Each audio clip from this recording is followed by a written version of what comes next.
also called anti-missile maneuver. ये हमने अभी कुछ देर पहले बंसी की भी बात की थी। ये देखिए कैप्टन श्याम हमारे साथ मौजूद हैं, श्याम भी है और बंसी भी। अगली खबर देख लीजिए, उसके बाद हम इनके पास चलते हैं। इजराइल पर हूती ने किया हमला, यमन से हूती का मिसाइल अटैक।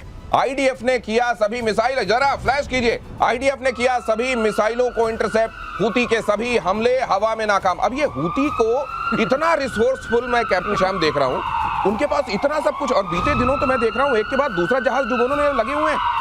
बिल्कुल, देखिए हूती जो एचएचएस का इनका कॉम्बिनेशन है हिजबुल्लाह और हमास के साथ, अब ये बार बार रेड सी को अफेक्ट करते रहते हैं और सी लेंस ऑफ कम्युनिकेशन को डिस्टर्ब करके वर्ल्ड का ध्यान अपनी तरफ आकर्षित करते रहते हैं। अमेरिका और ब्रिटेन ने मिलकर इनको अच्छी तरह से पीटा था। कुछ मिसाइल्स इन्होंने इलेट पोर्ट की तरफ इजराइल भेजा था रेड सी के थ्रू। हमारे भारतीय शिप्स भी वहां पर थे। ये एंड्यूरिंग फ्रीडम जो ऑपरेशन चलाया गया, कुछ तो डिस्ट्रॉय, एक टास्क फोर्स चाइना का भी बहरीन के बाहर निकल के वॉलीबॉल खेल रहा था उन दिनों जब ये पिछले साल कहानियां हुई थी। लेकिन हूती को मारना जरूरी इसलिए है कि यमन का जो जगह है, ये बाब अल मंडेब जो चोक पॉइंट है, वर्ल्ड का बहुत ही सामरिक जगह है जहां से हमारे सारे कार्गो शिप्स गुजरते हैं और मेडिटेरियन। हूती का इलाज होता क्यों नहीं है फिर? देखिए इनका इलाज तो धीरे धीरे ऑलमोस्ट लाल सागर को कब्जा किया हुआ है इन्होंने एक तरीके से। इतना छोटा चैनल है और इतना छोटी जगह है जहां पर वो मैं तो बताऊं, भारतीय नौसेना के शिप जब वहां से गुजरते हैं, मर्चेंट शिप के गुजरते हैं, ये बगल में बोट से आके चढ़ जाते हैं और 40 किलोमीटर के बाद फिर उतर जाते हैं, हमारे शिप्स को यूज करते हैं एज ए ट्रांसपोर्टेशन। आप समझिए इस तरह की हालत है वहां पे। ये एक्चुअली फैक्ट है, जहां सारे शिप्स वहां से गुजरते हैं वो उनकी एक तरह से वर्चस्व में रहते हैं। तो ये आप ये देखा है ना अपने गांव कस्बों में, मोहल्ले के जो गुंडे टाइप के लोग होते हैं, पास से गुजरती गाड़ी में बैठते हैं, कहते हैं किराया नहीं, और कुछ देर बाद उतर जाते हैं, वो वाली हालत है वहां। अगली खबर देखिए, उसके बाद आपके पास आ रहा हूं। S-400 बहुत नाम सुना होगा आपने ऑपरेशन सिंदूर के दौरान इसको लेकर बड़ी खबर यह है कि भारतीय कंपनी S-400 का मेंटेनेंस करेगी। आत्मनिर्भरता केवल मैन्युफैक्चरिंग में नहीं चाहिए होती, मेंटेनेंस में भी चाहिए होती है, और ये मेंटेनेंस में आत्मनिर्भरता आना ये बहुत अच्छी खबर है भारतीय फोर्सेस के लिए। रूसी कंपनी के सहयोग से किया जाएगा ये मेंटेनेंस। मेक इन इंडिया की बहुत बड़ी उपलब्धि अब तक रूसी कंपनी करती थी ये मेंटेनेंस। सर, ये मेंटेनेंस के मामले में भी आत्मनिर्भरता ये बहुत जरूरी है। हाँ। मेंटेनेंस अगर आप नहीं कर सकते हैं तो सिस्टम को आप ऑपरेट कर लेंगे, लेकिन अगर सिस्टम में खराबी आती है, जो आती रहती है, उसको कौन करेगा? और ये बेल और बीडीएल के पास जा रही है। अच्छा। डीआरडीओ की मदद से। तो बेल के पास जा रही है, इसका मतलब जो इसका सोर्स कोड है, जो इसका कोर है, एक्चुअली इस पूरे सिस्टम का कोर सोर्स कोड है, क्योंकि मिसाइल्स हैं और एक सिस्टम है देखने वाला, इन दोनों को जोड़ने वाला, फिर आईएससी से कनेक्ट करने वाला। इस सोर्स कोड को जरूर बेल लेगी तो उसके मेंटेनेंस कर सकते हैं। इसको हम सॉफ्टवेयर मेंटेनेंस कहते हैं, और हार्डवेयर मेंटेनेंस जो है बीडीएल के पास जाएगी। ये अपने आप में एक बहुत बड़ी बात है। इसका मतलब इन टाइम्स ऑफ वॉर अगर कोई लड़ाई होती है, हम अपने सिस्टम को खुद मेंटेनेंस करने में सक्षम हैं। लेकिन मेरे को ये समझ में नहीं आता मेजर गौरव आर्य, वो इतने खतरनाक जो फाइटर जेट्स हैं पाकिस्तान के पास, थर्मोकॉल के बने हुए, गत्तों के बने हुए, उनका मेंटेनेंस कैसे होगा? उनका मेंटेनेंस कुछ नहीं, इनके आधे तो निपट गए ऑपरेशन सिंदूर में। और ये देखिए ना, पाकिस्तान का मंत्री जब अमेरिका जाता है वो क्या बोलता है कि साहब भारत के जेट आए थे, इतनी मिसाइलें आई थी, 80 जेट उड़ रहे थे हवा में, आप कुछ हमें दीजिए। देखिए ना, एंड में बात ये होती है कि चाइनीज माल की पोल खुलती है बॉस, ये बात सच है। चाइनीज माल की पोल खुलती है, और चाइनीज माल की पोल ऐसी है कि अब पाकिस्तान चाहता है कि जेट्स और जगह से ले। They know that Chinese jets do not work. They know for sure. Combat में टेस्ट हो गया, चाइनीज जेट फेल हो गए, इसलिए चेंगडू एविएशन की जो शेयर प्राइस थी वो गिरी थी। यही सच है। तो ये चाइना की पोल पहली बार नहीं खुल रही है, लेकिन उसके बावजूद उसका ढोल इतना बड़ा क्या है, समझेंगे एक्सपर्ट से। लेकिन उससे पहले भारत आ रहे अपाचे हेलीकॉप्टर जरा देखिए। अपाचे सबसे खतरनाक हेलीकॉप्टर्स में से माना जाता है, और सेना को जुलाई में 3 अपाचे मिलने वाले हैं। AH-64 अपाचे जोधपुर में तैनात होंगे, और इंडक्शन के साथ ही इनको ऑपरेशनल कर दिया जाएगा। दुनिया के सबसे घातक हेलीकॉप्टर्स में अपाचे की गिनती होती है सर। लेकिन अब ये भी बताइए कि ये जो हम सुनते हैं LCA, लाइट कॉम्बैट, AMCA, ये एडवांस मीडियम कॉम्बैट, ये सब क्या होता है सर? और ये कितने तरह के मोटे तौर पर ये जेट्स होते हैं जिसका इस्तेमाल होता है फोर्सेस में? आपको 3 लेवल में जेट्स चाहिए। अच्छा। एक तो आपको चाहिए जो लाइट कॉम्बैट एयरक्राफ्ट हो, जो आपके कैप सॉर्टीज में जो आजकल मल्टी रोल में हो जाता है। अच्छा। और जो आपको इसकी उपयोगिता क्या होती है? इसकी उपयोगिता ये होती है कि करीब उड़ करके और आपका जो जहाज जा रहा होता है, अगर कोई आता है तो उसको एंगेज कर। तो सर ये जेवलिन स्टिंग वगैरह का निशाना आसानी से बनते होंगे क्योंकि नीचे उड़ रहे हैं? ऊपर होते हैं जहाज में, लेकिन निशाना आसानी से बन सकते हैं। आपने स्टिंगर मिसाइल्स की बात की, इसी तरह आपने यूक्रेन और रशिया वॉर में देखा था, यहाँ पर आपकी एजिलिटी वर्सेस उनकी एजिलिटी काम आती है, लेकिन ये आता है। उसके बाद मीडियम कॉम्बैट एयरक्राफ्ट आते हैं, आजकल सारे मल्टी रोल में आ रहे हैं। उसके बाद हैवी, तो आप जैसे आपका Su-30 MKI है, it's a very heavy aircraft, लेकिन सुपर मैन्योरेबल, इसको बहुत इंजन पावर है इसमें। इसकी इंजन पावर इतनी कि रफाल से बहुत ज्यादा है। लेकिन रफाल वेट अभी भी ज्यादा कैरी कर सकता है, क्योंकि स्ट्रक्चर जो है कंपोजिट स्ट्रक्चर है, नियरली स्टेल्थ है, इसलिए स्ट्रक्चर का वेट कम होने से वो करीब 9000 किलोग्राम। ये सुखोई जिसकी बात आप कर रहे हैं, वो 8000 के आसपास ले आता है। एक मेरे दिमाग में बात आ रही है, सुखोई मैं इसमें बैठ के मैंने सर, मुझे सौभाग्य हुआ है कि इसके कॉकपिट में मैं बैठा। जी एयर मार्शल फिलिप राजकुमार थे और उनके साथ हम सरगोधा के दिनों को याद कर रहे थे। पुणे गए थे आप? जी, लेकिन मैं जब, और वहां आपको याद करने वाले आपने बहुत सारे लोगों को ट्रेन किया है जो आज वहां फाइटर पायलट हैं, और आपको याद कर रहे थे बड़ी श्रद्धा के साथ सर। लेकिन मैं ये देख रहा था कि वो जो कॉकपिट है सर, इतनी कम जगह होती है और इतने सारे स्विचेस होते हैं सर, कैसे इतनी कम जगह पे इतना? यहीं पर आता है वो काम जो PABT बता गए ना ये। अगर आपके अंदर वो चीजें नहीं होंगी जी, वो दैट काइंड ऑफ रिस्पांस कि आप जब कुछ देखते हैं और काम करते हैं, जिसको मूडा रूप बोलते हैं, आपका अपना, it has to be extremely. तो ये सर ये जो सिमुलेशन, वीडियो गेम सिमुलेशन हो गया ना एक तरीके का। देखिए, फाइटर पायलट या पायलट बनना बहुत डिफिकल्ट मैन्यूवर है। हमारे को बताया जाता है even a monkey can fly but you have to come back, तो वो मुश्किल होती है कि वापस आना है आपको। तो वहां से शुरुआत होती है हमको, और वो 7वें 8वें सॉटी में जब अकेले आप जाते हो, पहले दिन पूरा आकाश आपके पास, और ये मैन्यूवर्स जो आपको करना है, चाहे वो स्पिन हो, चाहे वो बैरल रोल हो, चाहे रोल हो, चाहे वो कोबरा हो, और जब आप ग्रे आउट होते हो, जब आप हैंग आउट होते हो, जब आप ब्लैक आउट होते हो, और जब अब मैं सेक्टर पायलट हूँ, हमें मारना पड़ता है उनको जोर से, लिमिट, बिकॉज़ वो जोर से खींचता है टोटल। ये जरा क्लोज बनाओ, श्याम सर का क्लोज बनाओ सर, कैसा होता है चेहरा उसमें दिखाइए, क्लोज बनाओ जरा, चेहरे पे क्लोज करो उनको, चेहरे पे क्लोज कीजिए। मैं गिरूंगा, अब मैं गिरूंगा, तो ये ब्लैक आउट हो जाता है, क्योंकि खून नहीं है इधर। आपने जी पुल किया, जिसकी बात एयर वाइस मार्शल ने की, वो जी पुल कर रहे हो आप, और वहां पे जी मीटर दिखाता है 5 6 रोल, तो ये रोल करना पड़ता है। ये मैन्यूवर वो छोटे से कॉकपिट में, और साथ में total more than half forward, left hand stick, jets and canopy, correct posture, eject, correct posture, eject. Eject नहीं करोगे, करेक्ट नहीं करेगा। ये मैं जानना चाहता हूं सर, अभी जो जगुआर का एक्सीडेंट हुआ, उसमें जो पायलट थे, क्या वो टाइम पे इजेक्ट नहीं कर पाए सर? देखिए, ये तो मुश्किलात है कहना। आप 10,000 15,000 फीट से जब स्पिन में आते हो, आप जैसे पत्ता गिरता है, यॉ रोल पिच तीनों में ये गिरता है, जब आप देखते हो उसको कहते हैं कि आप स्पिन में आ गए हो। मतलब या तो आपकी हाइड्रोलिक्स फेल हुई है, या आप इंजन अगर फेल होता है तो आप ग्लाइड कर सकते हो।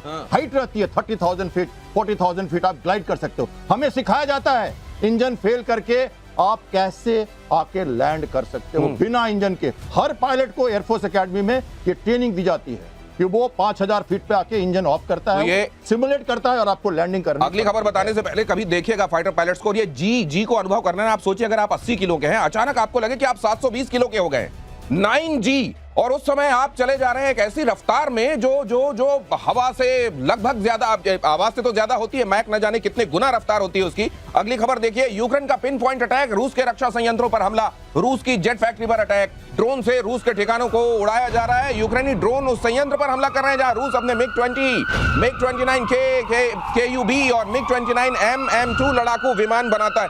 रशिया का प्रोडक्शन सर नेटो से हर एक मामले में, एमुनिशन के मामले में, तमाम मामलों में इतना ज्यादा जी, ये क्यों है सर? ये तो पूरी कंट्रियां लगी हुई हैं, अपना 5% और बढ़ा दिया, उसके बावजूद रशिया आगे क्यों दिखता है? देखिए, इनका प्रोडक्शन उतना है ही नहीं। सारे नेटो कंट्रीज, जब नेटो कंट्रीज यूक्रेन को सप्लाई कर रही थी 155 मिलीमीटर के शेल्स, यानी कि फायर करने के लिए मीडियम गन सप्लाई कर रही थी, जितना रशिया एक हफ्ते में फायर करता है उसका 1/3 सप्लाई कर पा रहा था पूरा नेटो शामिल अमेरिका। माय गॉड, इनकी उतनी कैपेबिलिटी है नहीं। तो सर बीच में रशिया के बारे में कह रहे थे कि उसको उत्तर कोरिया से लेना पड़ गया था एमुनिशन, क्या ये बात सही है? नहीं, क्योंकि अब आप मिलियंस ऑफ शेल्स फायर करेंगे तो आप कहीं ना कहीं से तो लेंगे। देखिए साफ सीधी बात है, आप लेते हैं, सब लोग लेते हैं। तो जब आप इस लेवल पे फायर करेंगे रोज, आप ये कह रहे हैं कि Russia every week at one point in time was firing between 3 lakh to 4 lakh shells every week. आपने पूरा पहाड़ के पहाड़ काले कर दिया। दिनेश, ये जो गौरव बता रहे हैं, अमेरिका ने एक्सेप्ट किया था कि हमारी सर्च कैपेसिटी नहीं है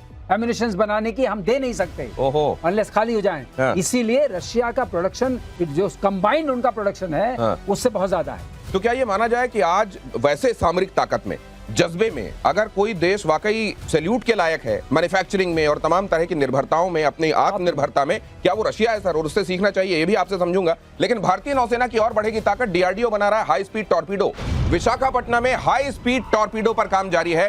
टॉर्पीडो की स्पीड 148 किलोमीटर प्रति घंटे होगी। अब टॉर्पीडो की बात है तो कैप्टन श्याम से अच्छा कौन बताएगा सर, ये क्या होगा इसके आने से? तो देखिए, टॉर्पीडो जो एक तरह से अंडर वाटर मिसाइल है और ये हमारे सरफेस शिप्स में और हमारे सबमरीन्स में लगी होती है। ये जो है ना सुपर कैविटेशन के साथ, टेक्नोलॉजी के साथ इसको बनाया गया है। इसका मतलब ये है कि जब ये चलता है तो अपने आगे एक वेपर का एक तरह से अपनी तरफ चारों तरफ एक सर्किल बनाता है और उस मीडियम में तो एक तरह से एयर के मीडियम में जाता है पानी के अंदर, तो इसकी स्पीड लगातार बढ़ जाती है और ये जाके अटैक कर सकता है उतनी दूर तक। ये क्या कहलाता है सर, ये टेक्नोलॉजी? सुपर कैविटेशन कहते हैं। Super cavitation. आप ये देखिए, अगर पानी में आपने कभी चल के देखा या दौड़ के देखा, देखिए कैसे आप फंसे हुए से लगते हैं, लेकिन उसी में आपको पानी के भीतर रहे लेकिन हवा जैसी आजादी मिल जाए तो कितनी तेजी से आप भागेंगे। यही होता है टॉर्पीडो के साथ। ये सरलीकरण कर दीजिए, इन्होंने कहा आगे कैविटी क्रिएट करता है। कैविटी क्रिएट, सुपर कैविटेशन मतलब आगे कैविटी, आगे गुफा एक तरीके की बना लेता है वो हवा की, जिसके जरिए आगे बढ़ता है। जी, ये जो सारे के सारे शिप्स में लगेगा, सबमरीन में लगेगा और इसके साथ हमारी कैपेबिलिटी डबल हो जाएगी, क्योंकि आज की जो सबमरीन्स है, खासकर न्यूक्लियर सबमरीन हमारी एडवांसेस की, चाइना की, तो उनकी स्पीड ज्यादा है, वो जिगजैग मोशन करते हैं, एंटी सबमरीन काउंटर मेजर। लेकिन सर वो जो एक टॉर्पीडो बना रहा है पाकिस्तान, कटोरा टॉर्पीडो, सर उसका मुकाबला कैसे करेगी दुनिया? कुछ नहीं है? आप कर ही नहीं सकते कटोरे का मुकाबला। अब देखिए, सामने शहबाज शरीफ आया, हाँ। यहाँ मोदी जी बैठे हैं, हाँ। बैठे हैं सामने। जी, जी, जी। शहबाज शरीफ ने मोदी जी के पैर पकड़ लिए, हाँ। कह रहा नहीं छोड़ूंगा, हाँ। 2-5 अरब हाँ। देने पड़ेंगे मोदी जी को मजबूर होकर। वो नहीं छोड़ रहा पैर। सही बात है, इतना खतरनाक दुश्मन है हमारा, लेकिन अगर पैर ही पकड़ लेगा। अरे मोदी जी के पैर पकड़ लिए शहबाज शरीफ ने, क्या कर लेंगे मोदी जी? कुछ नहीं कर पाएंगे। आपको देना पड़ेगा उसको पैसे। सही बात है। ये पाकिस्तान का सुपर पावर है। यही कटोरे का जवाब है। लेकिन सर एक चीज और है, सुपर कैविटेशन। नहीं, भिखारियों में अब वो वाली भी एक नई जनरेशन 6, जो 6 जनरेशन की बात कर रहे हैं ना, भिखारियों में वो जनरेशन आ गई है जो स्टेल्थ वाली, जो एक तो स्टेल्थ है, दिखती नहीं है, समझ में नहीं आता देखने के बाद कि भिखारी हैं, और दूसरा क्यूआर कोड साथ में लेके चलते हैं कि अगर सिक्के ना हो तो एक काम करो, इसमें डाल दो कुछ। ये वाली अगली खबर देखिए, इंडियन नेवी की ताकत और बढ़ेगी, 7 मॉडर्न स्टेल्थ फ्रिगेट बनाने की तैयारी। 70,000 करोड़ की लागत से 7 फ्रिगेट बने। सर ये जैसे हम समझ रहे हैं, अभी इनसे समझा हमने कि एलसीए क्या है, एमटा क्या है, जल्दी से हमको ये समझाइए फ्रिगेट डिस्ट्रॉयर क्या होते हैं सर? देखिए, फ्रिगेट जो है एक स्टैंड अलोन शिप होता है, जो जैसे एयरक्राफ्ट कैरियर है, फिर हमारे पास फ्यूल टैंकर है, उसके बाद हमारे पास डिस्ट्रॉयर्स हैं और ये फ्रिगेट हैं। तो डिस्ट्रॉयर्स जो होते हैं वो एक ज्यादा शक्तिशाली, उनमें गन नहीं, सबसे छोटा कौन सा होता है? सबसे छोटा कॉर्वेट या मिसाइल बोट्स, जो मैंने कराची पे अटैक किया। कॉर्वेट सबसे छोटा, उसके बाद छोटा तो नहीं कह सकते, उससे भी बहुत छोटे। मैं वेपन प्लेटफॉर्म नहीं, मैं तो कंपैरिजन में जानना चाह रहा हूं। वेपन प्लेटफॉर्म की बात करें तो कॉर्वेट सबसे छोटा, एसडब्ल्यू कॉर्वेट सबमरीन के मारने के लिए, और एयर डिफेंस के लिए अलग कॉर्वेट, या कम आजकल तो सब लोग। उसके बाद फ्रिगेट जो है लंबे समय तक 30 दिन 40 दिन तक ऑपरेट कर सकता है, स्कॉट कर सकता है, सीलेंस ऑफ कम्युनिकेशन। कॉर्वेट के बाद फ्रिगेट, फ्रिगेट के बाद डिस्ट्रॉयर्स का तो है अपना तरीका है, सबसे पावरफुल और सबसे ज्यादा mighty weapon system electronic suits के साथ डिस्ट्रॉयर्स होते हैं। डिस्ट्रॉयर के आगे भी, और फिर होता है एयरक्राफ्ट कैरियर, और बीच में टैंकर जो कि एक फोर्स मल्टीप्लायर है। अगली खबर देखिए, इजराइल के बाचेयाम में बड़ी कार्रवाई, हटाई जा रही है क्षतिग्रस्त इमारतें। ईरानी हमले में इमारतों को हुआ था नुकसान, सुरक्षा कारणों से प्रशासन का बड़ा फैसला। इस तरह की इमारतें न जाने कितनी बार वो बनाकर ध्वस्त करके फिर बना सकते हैं, ये है इजराइल।